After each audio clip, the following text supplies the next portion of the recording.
जी hello दोस्तों, मेरा नाम है अरुण। उम्मीद है आप लोग ठीक होंगे।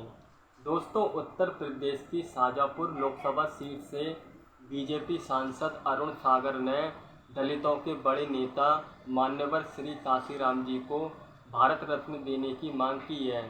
लोकसभा में शून्यकाल के दौरान उन्होंने सदन में मान्यवर काशीराम जी को भारत रत्न देने की मांग की, जिस पर बहुजन समाज पार्टी की राष्ट्रीय अध्यक्ष मायावती की प्रतिक्रिया सामने आई। उन्होंने बीजेपी सांसद अरुण सागर की मांग का समर्थन किया और कहा कि बहुजन समाज पार्टी इसका दिल से स्वागत करती है। दरअसल बीजेपी के दलित सांसद अरुण सागर ने गुरुवार को शून्यकाल के दौरान सरकार से मान्यवर श्री काशीराम जी को भारत रत्न से सम्मानित करने की मांग की थी। उन्होंने अपनी बात रखते हुए कहा कि काशीराम जी को बहुजनों का नायक माना जाता है।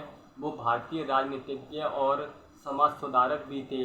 उन्होंने जमीनी कार्यकर्ता की तरह दलितों के लिए काम किया था। उनको भारत रत्न से सम्मानित करना सभी के लिए गर्व की बात होगी। बीजेपी सांसद अरुण सागर ने आगे कहा कि काशीराम जी ने बहुजनों और देश की सबसे निचली और पिछड़ी जातियों की भलाई के लिए काम किया था। वो जमीनी कार्यकर्ता थे और बेहद सादगी के साथ अपना जीवन बिताते थे।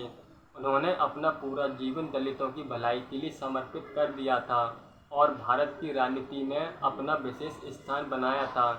अब उनकी इस बात पर बीएसपी अध्यक्ष मायावती ने कहा, बीजेपी सांसद द्वारा काशीराम जी को भारत रत्न मिले, उनकी मांग की बजाय तुरंत सरकार द्वारा इसे दिलवाना चाहिए, लेकिन इसकी आड़ में दलितों को गुमराह करने की कोशिश न की जाए।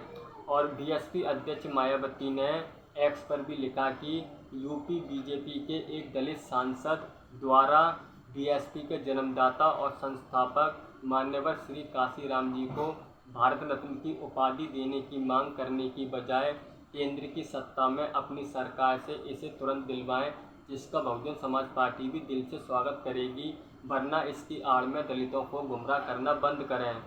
बीजेपी सांसद अरुण सागर यूपी की शाजापुर लोकसभा सीट से सांसद हैं। उन्होंने समाजवादी पार्टी की उम्मीदवार ज्योत्सना गौड़ को करीब 60,000 वोटों से हराया था। अरुण सागर पहले बहुजन समाज पार्टी में ही थे। अरुण सागर रोहिलखंड क्षेत्र के काफ़ी पुराने दलित नेता हैं। बीएसपी पार्टी ने साल 2015 में पार्टी विरोधी गतिविधियों में शामिल होने के आरोप लगाते हुए उन्हें पार्टी से बाहर कर दिया था। जब से ही वो बीजेपी पार्टी के साथ हैं, उनकी राजनीति कर रहे हैं। बीजेपी ने उन्हें साल 2019 के लोकसभा चुनाव में शाजापुर लोकसभा सीट से टिकट दिया था, जिसमें वो चुनाव जीत गए। उस चुनाव में उन्होंने सपा और बसपा गठबंधन के प्रत्याशी अमरचंद जौहर को हराया था। बीजेपी सांसद अरुण सागर का बहुजन समाज पार्टी से भी पुराना रिश्ता रहा है। उन्होंने संसद में बीएसपी के जन्मदाता और संस्थापक मान्यवर श्री काशीराम जी को भारत रत्न मिले, यह मांग की है। उम्मीद है सरकार उनकी बात सुने और उनकी मांग को पूरा करे। Thank you.